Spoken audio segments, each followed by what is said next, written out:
In just 5 weeks, we could have a 240K investment. So we saw a LinkedIn post by Antler offering 3 months of free office space. Me and my co-founder thought, fuck it, let's apply. And out of hundreds of applicants, we got the office. You got the office? And not only that, but they're looking to invest. If we can prove ourselves within 5 weeks, then we could get that $240,000 investment. So we started a week or two ago now in the office. Honestly, I've learned so much already. And I mean, the people there are just cracked. Like, you're people who've legit been to like every FANG company, ex-NASA, ex-CIA. They're all just building this crazy shit. So it's really incredible to be in a room filled with these people who have just so much knowledge and who are just so cool. Now here, I thought I would talk about a bit of the feelings I've had over these past 2 weeks. Stepping into a space that's filled with all these incredible people, I don't know what else to say, that's filled with all these people who just seem cracked, right? I felt the imposter syndrome hard. I mean, it's been like even more feelings than imposter syndrome. It's just been like, oh, I'm so worthless. I have no confidence. Like, I step into the room the first day and I just got so quiet, you know? Like, all these people like have so many qualifications, and here I am, still a uni student. I still have nothing to my name, yet I'm in the same room with them. We had our first meeting with someone, and in that meeting my mind was just so foggy. Like, I was there, I was listening, but no thoughts were coming to my head. I couldn't contribute anything, and it was just because I was too self-conscious. So it's been really interesting, because normally I'm a very confident person in myself. I believe in myself. But the second I stepped into that room, I felt like I was just beneath everyone. Like, everyone was just better than me. That's what it felt like. Just comparing myself to these people. So I just feel like shriveling into a bowl and like going into a cocoon, you know? It just feels like I have to prove myself to show that I'm not a bum, you know? I suppose. And so I've been really battling with those feelings, and those feelings are strong. So I've actually started meditating in the mornings for 10 minutes just to clear my mind. And I've started reading books about, well, essentially personal growth, about your future self and really acting as your future self. That's helped me a lot already. I still have those feelings and they probably won't go away for a long time. But at the same time, I know this is what you have to do to grow. You have to be outside of your comfort zone. You have to be surrounded by people who can bring you up. And so I'm really blessed to have this opportunity and be in this space. Even though right now it kind of feels like hell a little bit. I mean, it's been really fun, don't get me wrong. But there's been some nights where it's been pretty heavy on my heart. I thought I'd share some of the takeaways that I've gotten over the past week or two. All right, the first one is stop building. And this one was really hard for me to take. I'm a software dev. I want to build. But the advice was, before we have at least 150 people on our waitlist, your full-time job is to market. And the first like week and a half, we were just developing the product and we're just like, we're just gonna get this MVP out and then we're gonna like market it after and all that. But they were like, no. I mean, this was a hard pill to swallow. But obviously with a more B2B software, this rule kind of changes. But because we're building in the B2C area, we need to get a monumental amount of users for our idea to be very profitable, right? And so building that waitlist and marketing is the #1 priority, and literally nothing else matters, essentially. If you've been in this channel before, you'll know I've actually was building another language learning app, but I was just building the thing for like 6 months beforehand. I wasn't thinking about marketing, and so it's been a really massive perspective shift. I mean, I knew I was wrong. I knew I had to market, but you just don't want to do it. But anyway, the past like 4 days, I'm just a full-time content creator. I'm making memes and shit, bro. It's so over. Alright, second thing is how deep they want you to understand your ICP, your ideal customer profile. Yeah, they literally want you to understand your target audience like they were your best friends. Like, I mean, you need to know everything about them. Antler wants us to go crazy. What do they do? What times do they spend? When do they wake up? Fucking when do they use social media? Are they working at university? What year are they in, you know? So yeah, they want us to be that specific. The aim is so that we can really create content that resonates and create a product that resonates with this really specific niche group of people, right?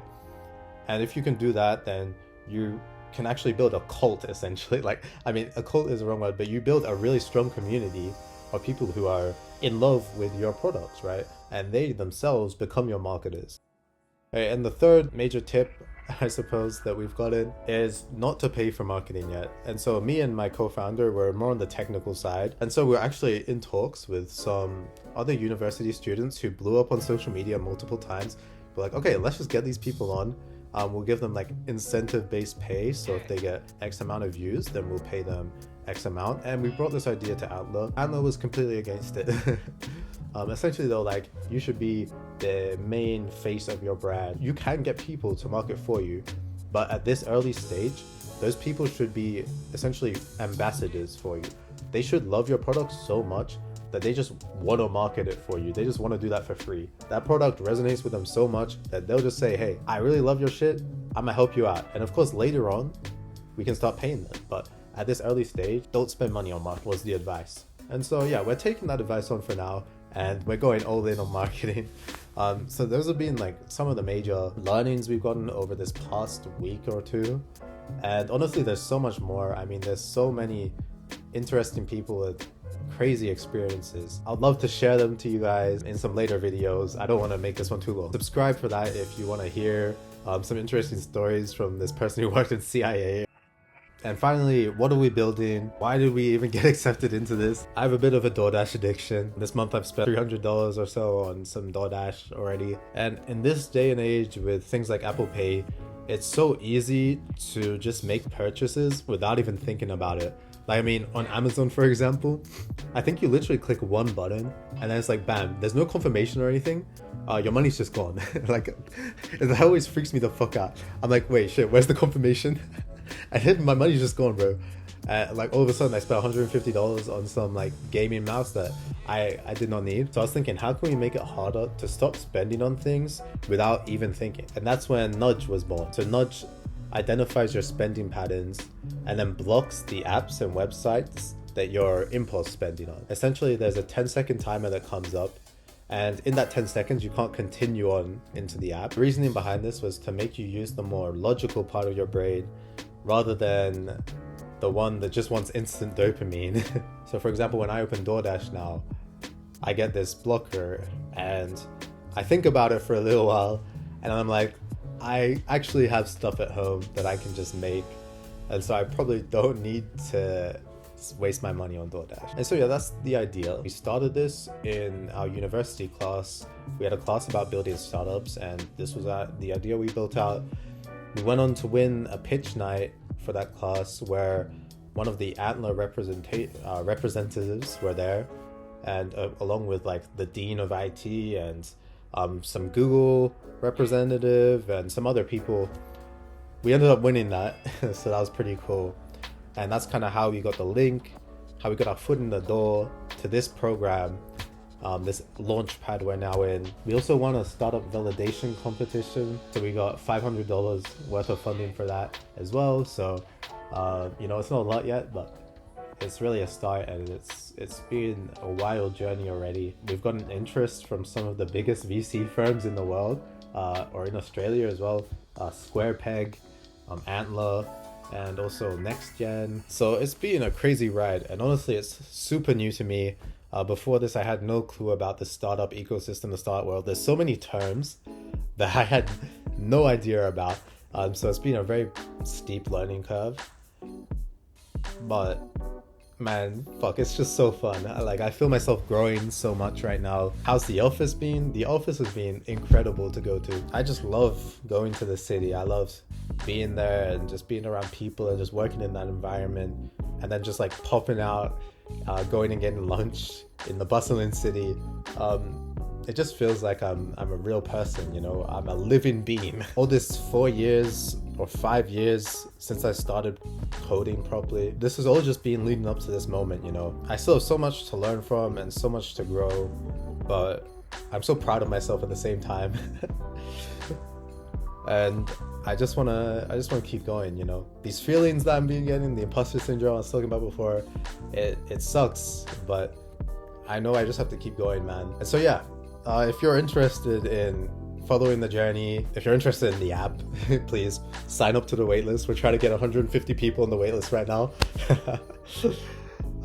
It's in my bio. And drop me a follow, drop me a subscribe. Follow me on the social medias, you know, all that shit. Yeah, gotta do some shameless promotion. So yeah, thanks for watching. If you watched this far, it's been a crazy ride so far, so I hope you stick around on this journey. Okay, ciao ciao.